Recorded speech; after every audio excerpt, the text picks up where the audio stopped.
Dames en heren, James Matthews.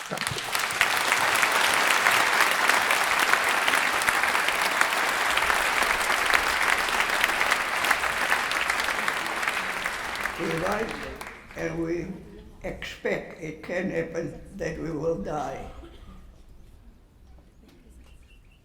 We're fighting for freedom.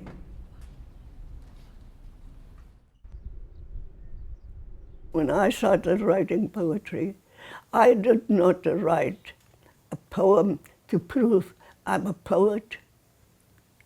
I did not want to write something about the flight of a bird. When I look around, I see people, they are maimed, they're shackled, and they are jailed. So therefore, I have no time for art's sake. It is said that poets write of beauty, of form, of flowers, and of love. But the words I write are of pain and of rage. I am no minstrel who sings songs of joy, mine a lament. I wail of a land hideous with open graves, waiting for the slaughtered ones.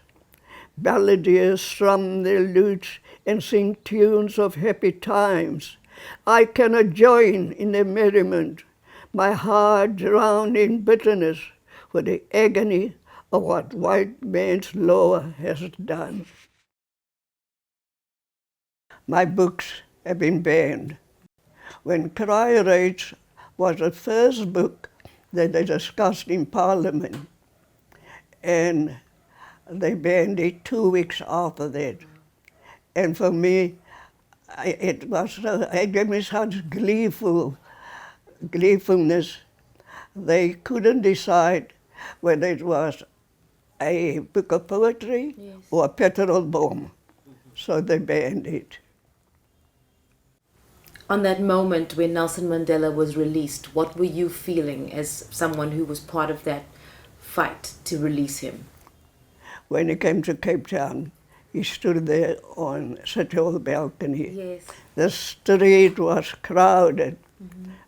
I and others, we climbed a tree to have a better look and listen to what Mandela had to say. Because he signified, here is a man who finally is out of prison, he's free. And with him being free, all of us are free. Mm-hmm. Mm-hmm. So do you think that we can go back to that idealistic, beautiful, utopic notion that Nelson Mandela sat in prison for 27 years? Do you think there's hope for us to get back to that rainbow nation? It's the thing that I and a lot of us feel sorry about is that he only served one term. And he stepped down. And on that same aspect, when he stepped down, a lot of bad things happened. And he didn't say a word, which made it bad for us.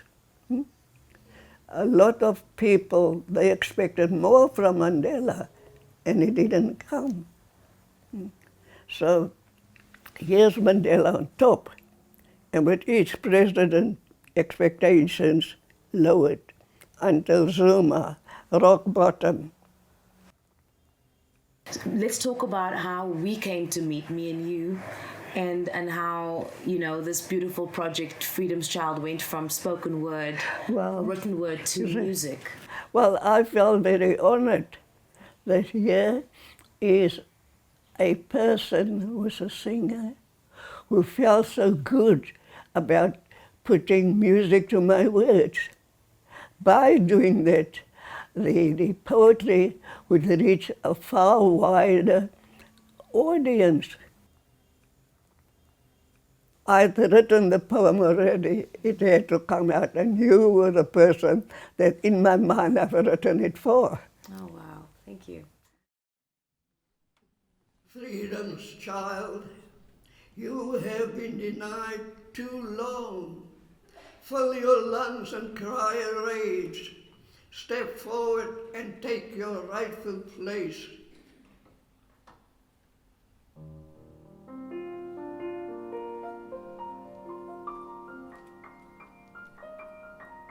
freedom's child.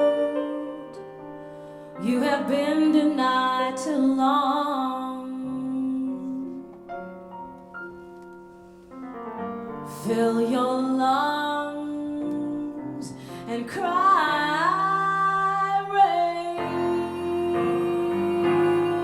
Step forward and take your rightful place. You're not going to grow up knocking on the back door.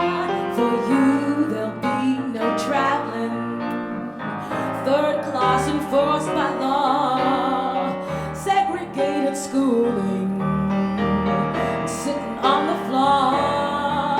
The rivers of our land, mountain tops and the shore, it is yours, it is yours. You will not be denied anymore.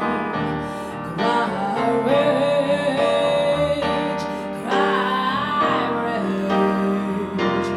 freedom's child.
Yours.